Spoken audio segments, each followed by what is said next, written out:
Alright, hello. We are here to introduce Father Paul. He is the priest of Archbishop Wood, and he's also a teacher here, teaching theology to sophomores and freshmen. Just sophomores this year. Father Paul, what made you want to become a priest?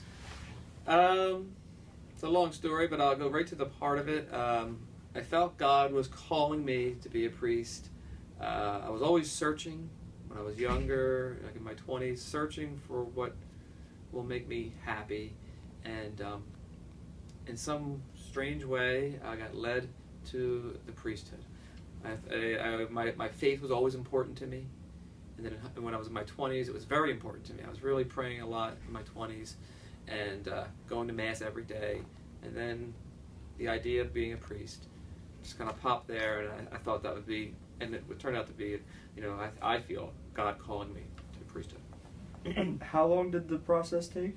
Well, when I entered the seminary, it took me about 6 years, just a little under 6 years.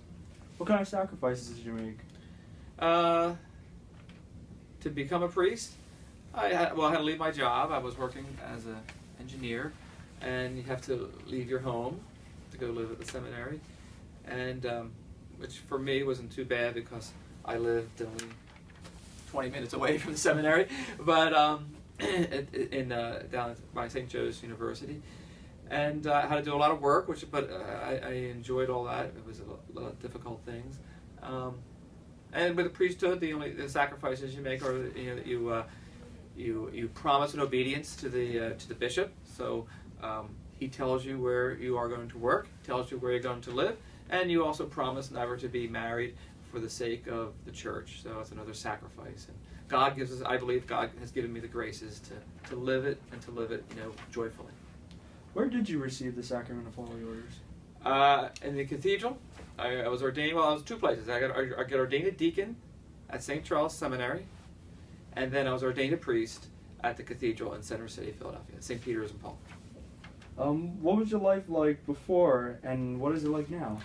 Before, I said earlier, I was an engineer. I was an instrumentation engineer. I went to school for electrical engineering, and I had my friends, and I lived a normal life. I was still living at home.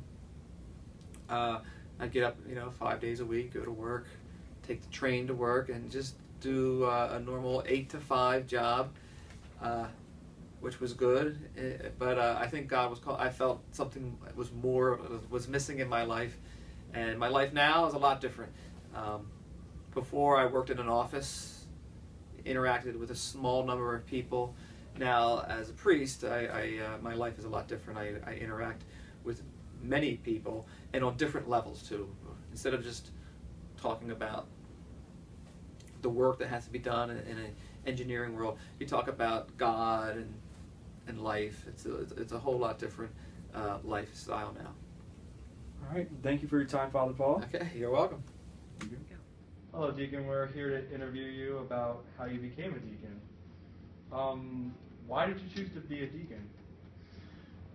I had been in the seminary to become a priest back in the late 70s and early 80s, and when I left there, because I didn't feel it was the right thing for me at the time, I didn't really leave there with the idea that I didn't have a vocation.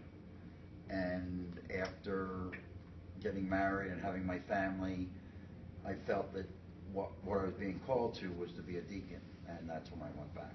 All right. How long did it take for you to prepare for your ordination? Back then, the process was you did 2 years of church ministry and then 3 years of diaconate formation. That's changed today. It's not the same today, but for me, that's what it was. What do you do now as a deacon? And what would you be doing As a layman? Yes. Well, the main difference is that as a deacon, I'm able to baptize, I'm able to witness marriage. I can't do those things as a layman, and they're nice things. The primary thing that I do as a deacon is my ministry of charity, and that's what all deacons are called to, which is to be ministers of charity. All right. And where did you get it ordained? I was ordained in at the Cathedral Basilica of the Archdiocese on June 6, 1999 by Cardinal Bevilacqua. All right. And is there anything you'd rather be than a deacon? I don't have any other options, really. I can't be a priest. I'm married. So we'll stay as a deacon, and we'll keep fighting the good fight for Christ. All right. Thank you for your time. You're welcome. All right.